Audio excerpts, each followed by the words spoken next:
मान्यवर, और जाति जनगणना चल रही है। जाति जनगणना का रिपोर्ट भी जाति के साथ ही आएगा।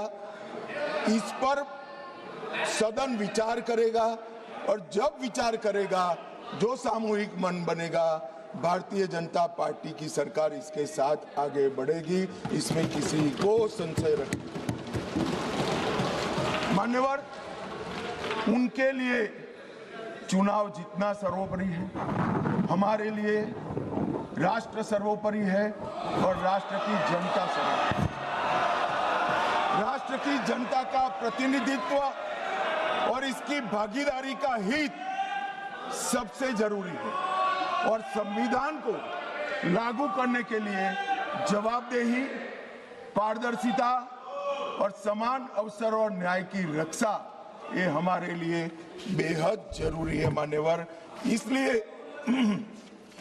मैं इन लोगों को कहता हूं, कांग्रेस के मित्रों को विशेष कर कि सिर्फ भाषण में नारे लगाने से इस देश का पिछड़ा वर्ग आपको हितैषी नहीं मानेगा। 1947 से लेकर 2014 तक आप ओबीसी का विरोध करते रहे। जब ओबीसी के बगैर सत्ता नहीं मिलेगी, इसका परिचय आ गया। प्रधानमंत्री भारतीय जनता पार्टी ने ओबीसी बनाया, तब आप ओबीसी की माला जप रहे हो। मान्यवर, ये दिखावटी प्रेम जो है वो इस देश का पिछड़ा भी जानता है और पूरे देश की जनता भी जानती है और आज से देश की महिला भी जानेगी कि हमारा अधिकार कांग्रेस पार्टी ने छीना।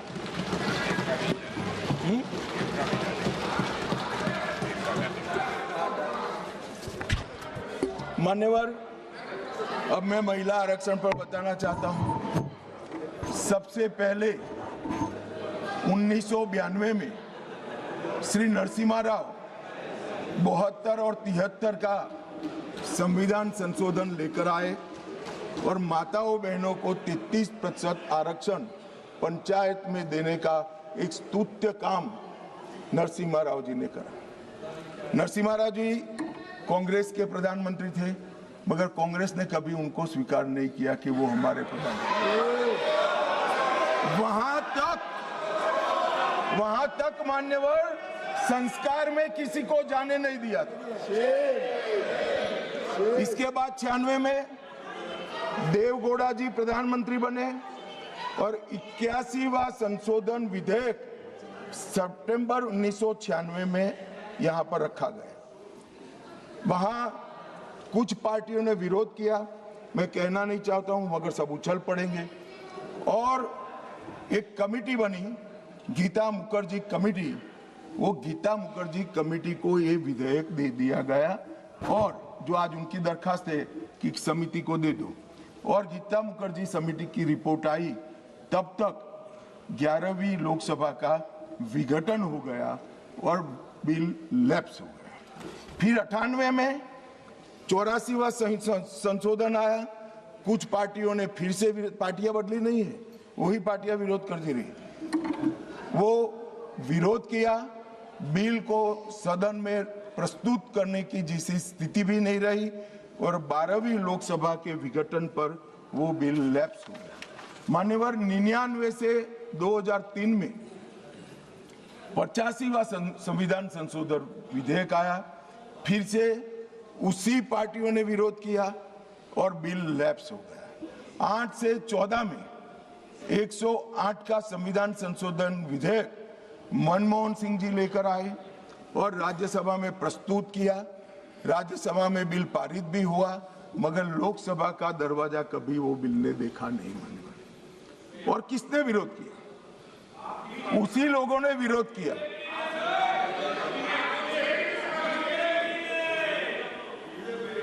मान्यवर, मैं रिकॉर्ड क्लियर करना चाहता हूं, भले माइक के बगैर बोले हैं, बीजेपी ने इस बिल का कभी विरोध नहीं किया। ये रिकॉर्ड मैं क्लियर करना चाहता हूं। मान्यवर, जब ये लोकसभा में आया तब सरकार को समर्थन देने वाली पार्टियों ने इसका विरोध किया। मानो अभी कांग्रेस पार्टी कर रही तो हम नहीं समझा सकते, मगर भला लल्लन सिंह जी कैसे विरोध करेंगे? ये तो हमारे साथ है। ये तो बिल का समर्थन करेंगे। मान्यवर, कांग्रेस पार्टी के समर्थक पार्टियों ने मनमोहन सिंह सरकार का ये बिल का विरोध किया।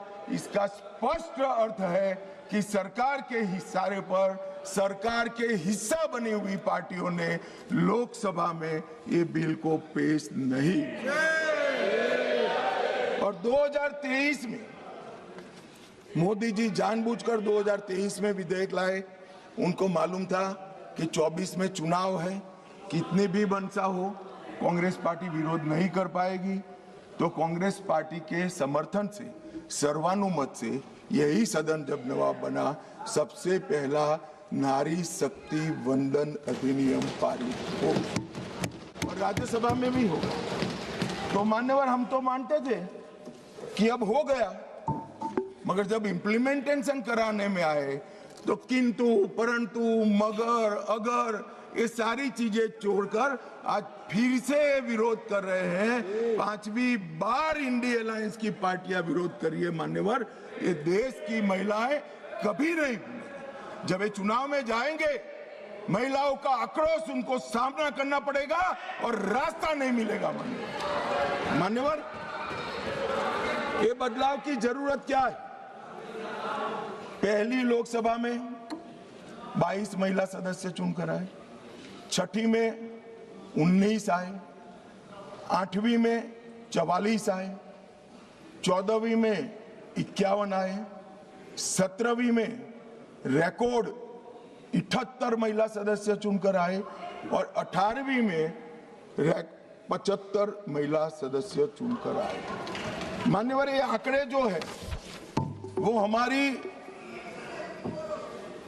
माताओं बहनों की राजनीति में हिस्सेदारी लेने की उत्सुकता को प्रदर्शित करते हैं। यहाँ पर महिला सांसदों ने, आपने कई बार मौका भी दिया, आज भी दिया, बहुत अच्छा प्रदर्शन किया। बिल के विषय पर बोलकर, जो विषय पर चर्चा हो इस पर बोलकर बहुत अच्छा प्रदर्शन किया है। मान्यवर, हमने लेटर एंड स्पिरिट में ये महिला आरक्षण का, विमेन लेड डेवलपमेंट का हमने अनुसरण किया है। प्रधानमंत्री जी के पहले मंत्रिमंडल में 10 महिलाएं थी और ये कह रहे थे अखिलेश जी कि आपने सिर्फ एक ही मुख्यमंत्री दिया है।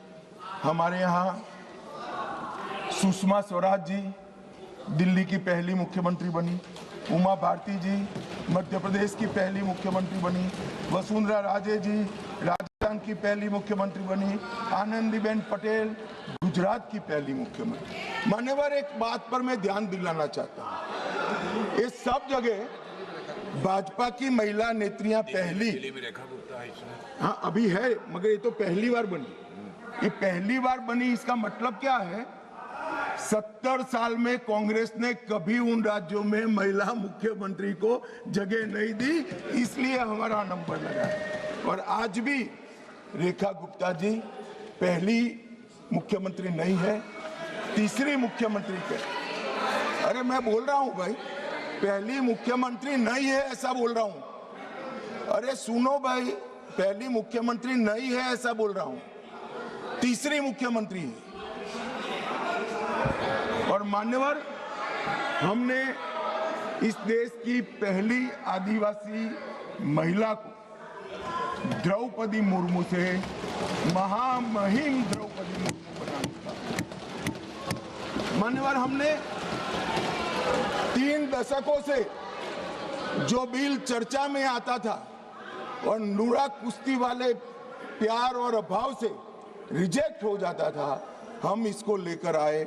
मगर मुझे दुख है कि पहले भी जिस बिल को जिन्होंने पारित नहीं करने दिया, वो ही आज इसका किंतु परंतु अगर मगर से विरोध करने के लिए खड़े हो गए।